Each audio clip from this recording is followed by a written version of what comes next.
एक जैन साधु जिसका नाम रिझाई था, वो किसी योग्य पात्र को शिक्षा देने के लिए क्लास में था। वो एक नगर में पहुंचा और वहां का जो राजा था उसने वो विद्या सीखने की इच्छा जाहिर की।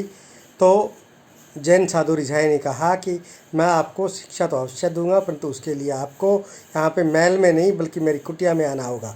तो इस बात पर राजा तैयार हो गया। वहाँ पर पहुंचकर उसने नियम बताया कि आज से तुम ध्यान करोगे और ध्यान में तुम्हारा मन जब भी भटकेगा तो मैं तुम्हें इस काठ की तलवार से मारूंगा। तो अपने आप को हमेशा सचेत रखना। राजा ने कहा ठीक है। तो जैसे ही राजा का ध्यान भटकता, जैन साधु उसको तलवार से मारता, काठ की तलवार से। और इस तरह जो राजा था वो अलर्ट रहने लगा। और उसके बाद जैन साधु रिझाई ने कहा कि तुम्हारी जो पहली चरण की शिक्षा है वो पूरी हुई। अब मैं तुम्हें रात को नींद में जब सोओगे तब भी अलर्ट रहना, क्योंकि अगर नींद में तुम्हारा जो ध्यान है वो कहीं भटका तो मैं फिर आपको ये जो काठ की तलवार है इसी से मारूंगा। तो उसने सोचा ये तो बड़ी मुश्किल है, रात को मैं नींद में कैसे रक्षा करूंगा।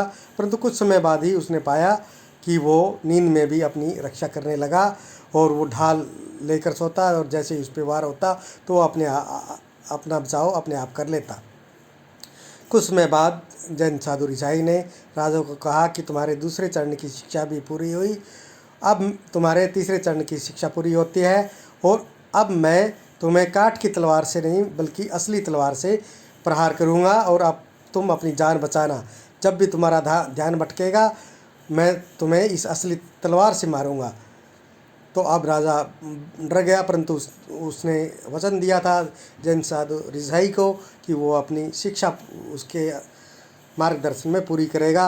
और राजा ने बहुत ही पहले तो उसको गुस्सा आया, फिर वो बहुत अलर्ट हो गया कि अब मैं जो जैन साधु रिझाई है वो मेरे पे प्रहार न कर सके, इसलिए मैं सचेत रहूँगा। और उस डर के मारे वो और ज़्यादा सचेत हो गया। और कुछ समय बाद जैन साधु रिझाई ने कहा कि अब तुम्हारी शिक्षा संपूर्ण होती है। साधु ने कहा कि मैं कल तुम्हारी विदाई करूँगा। और साधु कुछ दूर बैठा हुआ था और राजा के मन में एक विचार आया कि अभी तक ये जो जैन साधु रिझाई है ये मेरी पिटाई करता रहा है, देखो तो सही कि ये कितना सचेत है। तो उसके मन में विचार आया कि मैं भी तलवार लेकर इस पर प्रहार करूं। उसने जैसे ही सोचा तो जैन साधु रिझाई बोला, तुम ऐसा मत करना, मैं बूढ़ा हूँ।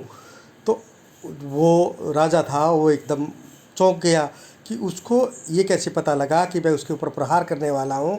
तब जैन साधु रिझाई ने कहा, जब हम अपने मन को नियंत्रित करते हैं तो जब जब हमारा मन निर्विचार हो जाता है तो हम दूसरों के मन की जो बातें हैं उसको भी पढ़ लेते हैं।